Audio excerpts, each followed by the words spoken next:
Jenderal Abdurrahman Chiani, pemimpin kudeta di Niger, yang mengatakan menyetop ekspor uranium dan emas Niger ke Perancis. Kapan ya Indonesia seperti negara-negara Afrika yang sedang menunjukkan kedaulatannya? Kapan?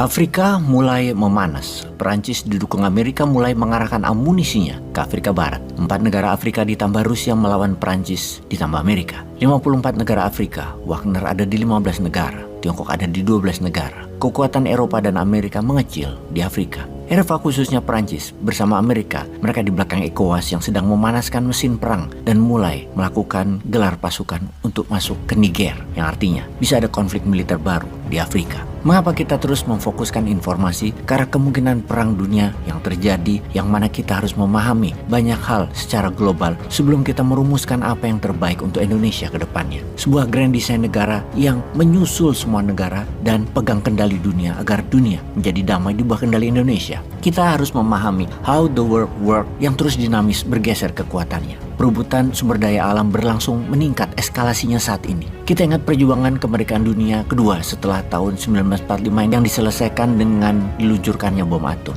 Kita ingat di tahun 45 adalah perang dunia antara Jepang versus Amerika dan sekutu di sisi Asia Timur. Di sisi Eropa, Jerman melawan sekutu. Sekarang ada 3 sisi. Di Eropa, Rusia melawan NATO di Ukraina. Di Afrika, negara-negara penghasil sumber daya alam melawan Eropa dan Amerika. Negara Afrika dibantu hard power dengan Rusia dibantu soft power dengan Tiongkok. Di sini ada pemain baru Tiongkok yang berstrategi lain, yaitu soft power, kekuatan dagang, kekuatan distribusi, kekuatan pelabuhan atau port, dan pengerukan sumber daya alam yang terlihat agak adil sedikit lebih menguntungkan dari Eropa atau Amerika. Walau aslinya mah habis juga, namun bantuan di sisi lain terlihat dibutuhkan Afrika, seperti jalanan atau infrastruktur, jaringan jalan kereta api, rel kereta api, pelabuhan. Walaupun semuanya adalah sarana yang dibutuhkan oleh Tiongkok lebih banyak daripada kebutuhan negara yang dibangun tersebut, namun terlihat negara tersebut membangun. Kita ke Burkina Faso yang dipimpin oleh pemuda 34 tahun berpangkat kapten yang mengkudeta pemerintah boneka Prancis. Kita semua tahu 14 negara yang dijajah Prancis dengan pemimpinnya adalah boneka Prancis. Mereka adalah negara termiskin di Afrika yang negaranya diciptakan penuh konflik oleh Prancis. Karena itu Ibrahim Traoré, loreng militer yang hanya berpangkat kapten mengkudeta pemerintah Paul Henri Damiba pada September 2022, di mana Letnan Kolonel Paul Damiba yang juga baru mengkudeta Roh Christian Kabore pada bulan Januari 2022. Kalau dilihat dari kacamata intelijen pertahanan,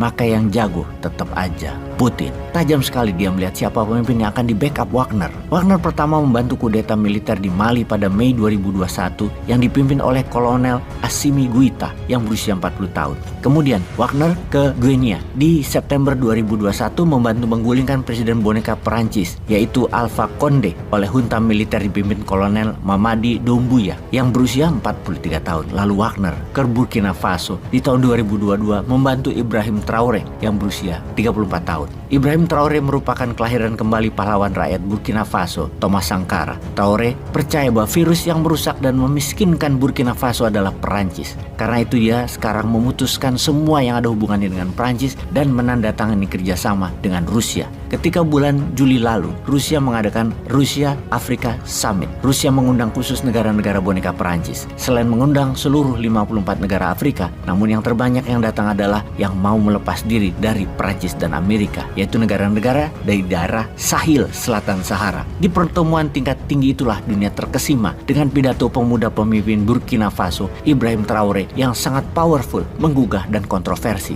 Intinya, kolonial master masih menggenggam erat Afrika. Dengan kata lain, negara Eropa masih menjajah Afrika. Karena cengkraman itulah Afrika masih menjadi negara miskin, padahal sumber daya alamnya sangat kaya. Traoré menambahkan, kami warga Afrika adalah warga dunia yang dilupakan dan banyak diabaikan. Di forum inilah kami membicarakan tentang masa depan Afrika. Dengan bentuk apapun, Afrika tidak mau lagi ada cengkraman penjajah, khususnya Perancis. Putin pun membalas pidato Traoré dengan mengatakan Rusia mendukung penuh Afrika. Dalam 4 bulan ke depan, Rusia memberikan biji-bijian gratis, juga hutang dianggap lunas atau grant. Namun Traoré menolak. Traoré menolak dikasihani oleh Rusia. Dia ingin kesejajaran dengan Rusia yang akhirnya Putin bicara empat mata dengan Ibrahim Ibrahim Traore di ujung acara. Banyak pengamat mengatakan Ibrahim Traore bisa saja jadi darling baru Putin untuk Afrika, di mana ketika kudeta di Niger terjadi, negara tetangganya Burkina Faso, keesokan harinya delegasi Mali dan Burkina Faso datang mengunjungi Abdourahmane Tiani, jenderal yang mengklaim pemegang kendali Niger setelah mengkudeta Presiden Muhammad Bazoum. Kemudian Ibrahim Traore mengatakan mendukung kudeta di Niger dan setiap serangan ke Niger artinya berperang dengan kami, yaitu Burkina Faso, Mali, dan Guinea. Peran Ibrahim Traore mulai terlihat di kancah internasional dan regional kawasan Afrika tersebut. Dalam lanjutan pidatonya di pertemuan di Saint Petersburg tersebut, Ibrahim Traore mengatakan, mengapa kami yang kaya sumber daya alam negaranya miskin? Dan kami bertanya itu ribuan kali dan sudah puluhan tahun kami bertanya. Kami akhirnya menemukan jawaban. Menemukan jawabannya adalah, mengapa hal itu terjadi? Mengapa kami tetap miskin? Maka mulai hari ini, semua pemimpin Afrika harus tidak lagi bekerja sama dengan negara penjajah yang mengeruk harta sumber daya alam itu keluar dari Afrika. Tidak ada lagi sumber daya alam keluar dari Afrika. Afrika harus bisa swasembada pangan, swasembada kesehatan, dan stop campur tangan asing dalam kebijakan bernegara yang cawe-cawe kebijakan dalam negeri pemerintah negara-negara Afrika. Saat ini, suasana panas di Niger karena ECOWAS akan menyerang Niger. Di belakang ECOWAS adalah Perancis. Ini semua karena satu kebijakan yang dilakukan oleh Jenderal Abdourahmane Tiani, pemimpin kudeta di Niger, yang mengatakan menyetop ekspor uranium dan emas Niger ke Perancis. Kapan ya Indonesia seperti negara-negara Afrika yang sedang menunjukkan kedaulatannya? Kapan? Peace.